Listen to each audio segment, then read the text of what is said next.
So lawmakers today are considering the possibility of U.S. military strikes in Syria.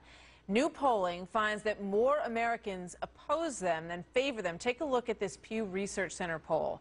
48% against U.S. military intervention in Syria. 29% think that we should act. The rest are not sure at this point. But look at this Pew poll from March of 2003. Back then, Americans were asked about U.S. military involvement in Iraq. And back then, 72% said they thought it was the right decision.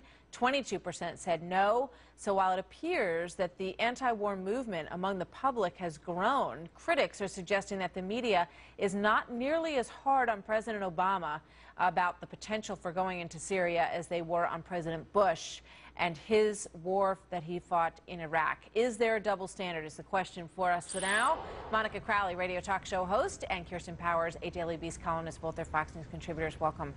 Great to have you both here. Hi, you know, it's an interesting question, and I'm not sure what the answer is to it. You know, just like going through a bunch of different websites and looking at what's being said on both sides of the fence here. Monica, what do you think?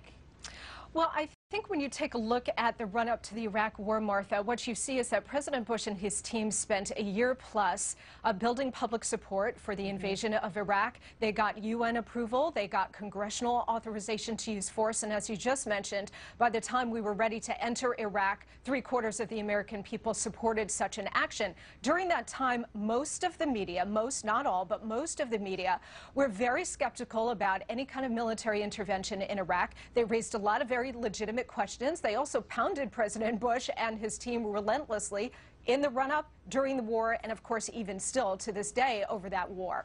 A lot of the criticism is valid. A lot of it wasn't. It was just the fact that it was President Bush prosecuting this war. You know, when you look at the difference between that coverage and the coverage of President Obama going into Libya without congressional approval, and now in this run-up to a possible action in Syria, it's like night and day. And when you see Nancy Pelosi and John Kerry clamoring to get on board with the president in this situation, it's almost strange to see, Kirsten, because we all remember that these folks had very different takes on the war in Iraq.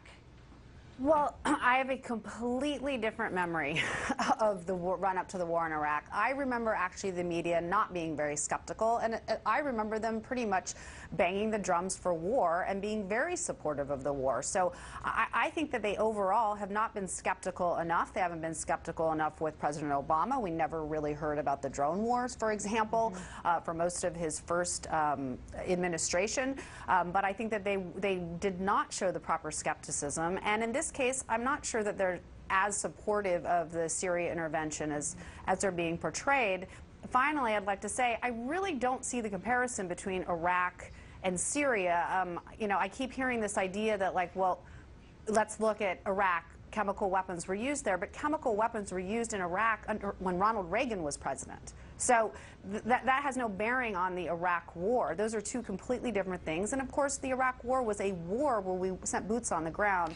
No one is talking about boots on the ground in Syria. Well, one other thing that I would just point out is that when you look at these polls, you're also looking at the cumulative effect of having been in Iraq and then having been in Afghanistan. And you look at these polls and you do see, I think, the weariness that has come from those. And the president certainly has talked about that as well. And I think that this is a president who is not anxious to do what he is now arguing that he needs to do because of the chemical weapons use. I just want to play, we're monitoring as well because the House Foreign Services Committee is listening to John Kerry and Chuck Hagel and a bit from Dempsey as well right now. And here's a little piece of that, and I want to get your thoughts on it. Let's play John Kerry.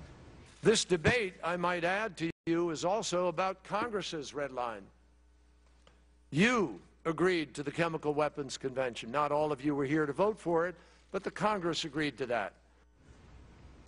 Monica, this is the restructuring of the red line argument today, where it is not coming from the administration. It's all of us. It's all of our responsibility. Yes, and remember, Saddam Hussein used chemical weapons to gas the Iranian people, and then he used chemical weapons to gas his own people, the Kurds, which is why we kicked in a no-fly zone to try to protect those people. So there has to be some consistency here in the argument. We haven't seen a lot of that. By the way, the Israelis knocked out a Syrian nuclear reactor a couple of years years ago. So by the same logic, this administration should be singing the praises of Israel for taking out a nuclear reactor in Syria a couple of years ago, because if you think chemical weapons are bad, just wait until their nuclear weapons are in the hands of these regimes. But Martha, you're right about this point.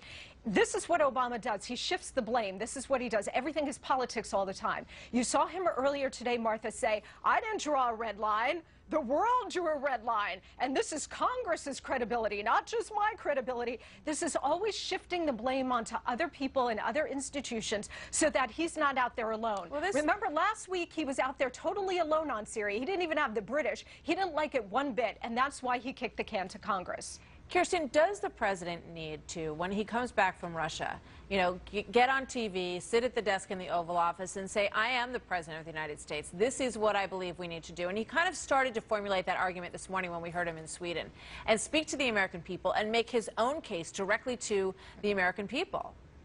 Yeah, I think he does, and I think he needs to explain exactly what the plan is, exactly what he hopes to accomplish with this, and I think he needs to convince the American people.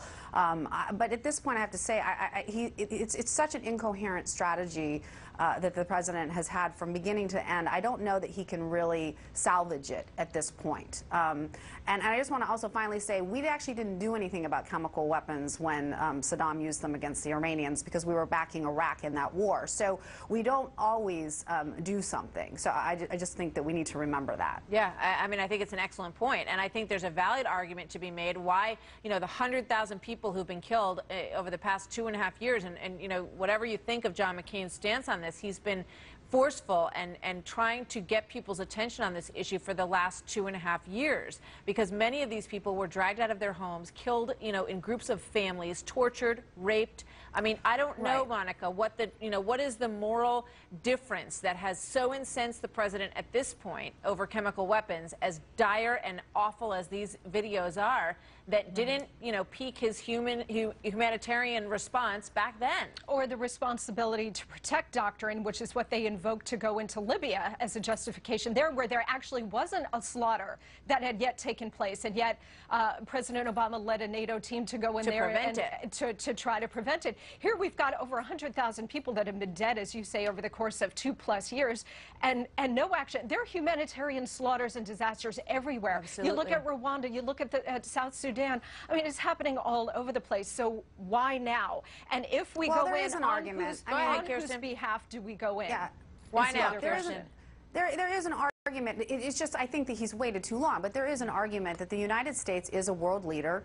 We play a certain role in the world, which is to say there are certain lines that won't be crossed. And that's why when he said there was this red line, he set this red line. There should be red lines. The problem is, he should have acted. It's not. I mean, I think if the president had come out that next morning, after August 21st, and gotten on television and said, good morning to the American people. I want to inform you that last night at 11 o'clock, we carried out a mission over Syria. It was to accomplish these goals. We believe we've been effective. I think we would be having a completely different conversation now. It has taken such a long time, and so much of the momentum remember, has dissipated. Martha, that we had evidence that chemical weapons were used back in June, so why didn't we act back then? And we knew that it was sarin gas as well, as Ben Rhodes himself articulated in his statement at that time as well. So thanks to you both.